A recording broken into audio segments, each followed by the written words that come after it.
Good morning, good evening, good afternoon, boys and girls, whatever time it is for you. So today we are going to be doing a tier list as usual. Since the release of Year 5 Season 2, there has been a lot of updates, and obviously we are going to update the tier list as the game gets updated and the meta changes. So this is the tier list that we had, or the last tier list, and we are about to update it based on what has changed since my last tier list video. So first thing, I guess we can take a look at the actual new operators. So I think Ace is A+. Honestly, AK-12 on a 2-speed, that's a whole nother story. Melusi, I honestly think she's S tier. Her having Legion's weapon, being a 3-speed, having some OP gadget, which is getting reduced by 33%, but she's still going to be S tier in my opinion. Just being able to kind of hold down a area without having to actually be there. So think about how annoying a clash is. She basically just has like 3 pocket clashes that she can just put down, and it will just have a clash effect when you walk into it, rather than the actual damage, but has that same sort of effect. And having 3 of them is insane. And just like how important barbed wire is in this game, Melusi is that 3 times and on steroids. So yeah, and obviously with Ace, him being a hard breacher, him being able to do it at a distance, having the AK-12 on a 2-speed, oh, that is good. Okay, the next big change was Amaru. D+. She goes all the way up to A+. Not A+, A, in my opinion. Things might change over time, but first kind of reactions, a week into the actual season and how the TTS went, I think Amaru honestly is on level with like operators like Sledge and IQ. Her being able to just rush into the building and kind of gain control of a area very quickly within the round is top tier.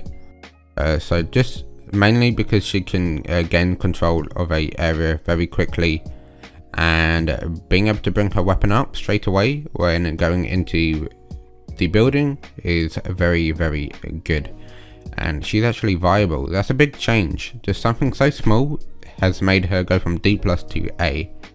Next big change is Carly, who was also in D+, and I'm going to move up to B. Her having, it's not a big change, like I said, even like with Amaru, something so small could make someone go up just a couple tiers. I honestly think Carly is now better than Yana. Carly being able to do the same as Thatcher, and Thatcher being banned all the time, makes her B tier. And her having Clash's SMG, which bearing in mind is like one of the highest DPS in the game. So that's good and Gucci. The next change is Oryx. So he's currently in C, and I'm going to move him up to C+. So just one tier. We're gonna have to see how things go, but him being able to make lots of rotations now, only taking 5 damage, having the angled grip on the MP5 is a big change, so he can really frag out really quickly and roam around the map, and he kind of holds his description now, just roaming around the map and, you know, just spooking people. And he has proximity alarms, so yeah. For the next change is Finka, just moving her up to C from D+, I should say. The change that was made to Finka was that when someone is downed and you use your nano boost to revive them, they will come back on 30 HP rather than 5. So that's more than if you were to just revive them normally. So because when you revive someone, that's 20 HP. If you use Finka's ability, that now brings them up to 30, and obviously you still have all the other advantages whilst the nano boost is going off. So I think, you know, she's better than Fuse and Blitz, and she should go up 1. The next change is Goyo coming down to C, just because over time him having 2 Vulcan shields have not really seen that much play within the ranked gameplay, and I'm sure it won't get seen maybe too much in Pro League. We're gonna have to see how things go out, but I have not seen Goyo in ages, ever since him having 2 Vulcan shields. He's not really that viable anymore, and just having other operators on the board such as like Maestro and Smoke, Goyo is not really needed, and you could just have better operators to replace him. The next change I'm gonna make is moving Ying down to B. Just a simple change, but her having 3 Candelas, just a small change. I think she like isn't really on par with like Castle, Vigil and so on. So just moving her down 1 tier, just simply because she only has 3 Candelas now rather than 4, so she's not able to get rid of all the ADSs and do what she's supposed to do. So just a simple change of moving her down 1 tier, which also brings Warden down to C from C+. Simply just because Ying is going down, so that means Warden's not going to be as viable, since you're not going to really see Ying as much, so Warden is just harder to bring to the right situation. So Warden goes down with Goyo. The next change is Ella. Ella was at B+. I honestly think she comes all the way down to C as well. Actually, we'll put her at C+. I think C+ is fair to say. Her having a weapon that is really hard to control, and now her gadget having a massive nerf where only your screen is affected, not your sensitivity. So just something simple like that, she comes all the way down to C+. So if you go in an Ella mind, you can still flick on people, which was kind of the biggest problem with Ella. But now that it's more of just a vision, and you can still like flick onto people if they're, you know, to your right, to your left. So it is still possible, but you just got a blurry vision, and obviously you can get good at that and still kind of make out what you're looking at. So yeah, it's only more of a notification to let them know that they're there, rather than to actually frag off of the trap going off kind of thing.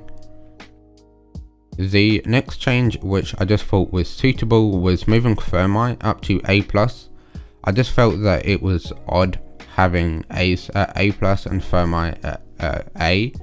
So we are going to bring Thermite up to A+, because Thermite still does do his job the best.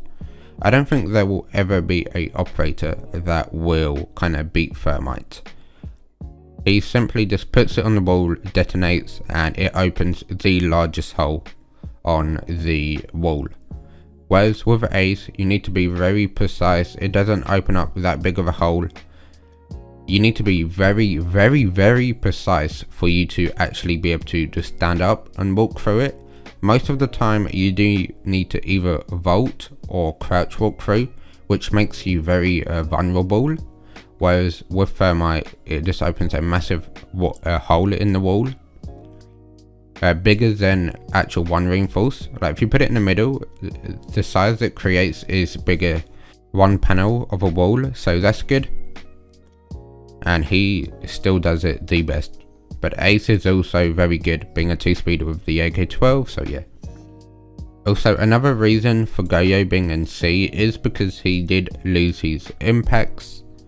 So not only does he now have 2 Vulcan shields, he also does not have impact grenades anymore, so that's a major yikes. Okay, well that is all for today's video. I think this is, you know, a suitable tier list for the meta within Still Wave, and just kind of keep you guys updated with what I think is the best operators within Rainbow Six Siege. So yes, if you're looking at who to play, this tier list may help you out. Bearing in mind, it is my opinion. This tier list is simply based on how powerful they are and how much utility they do bring to the table if played at their highest skill level. So keep that in mind. But yeah, I hope you enjoyed today's video. I hope you all have a wonderful day, and goodbye.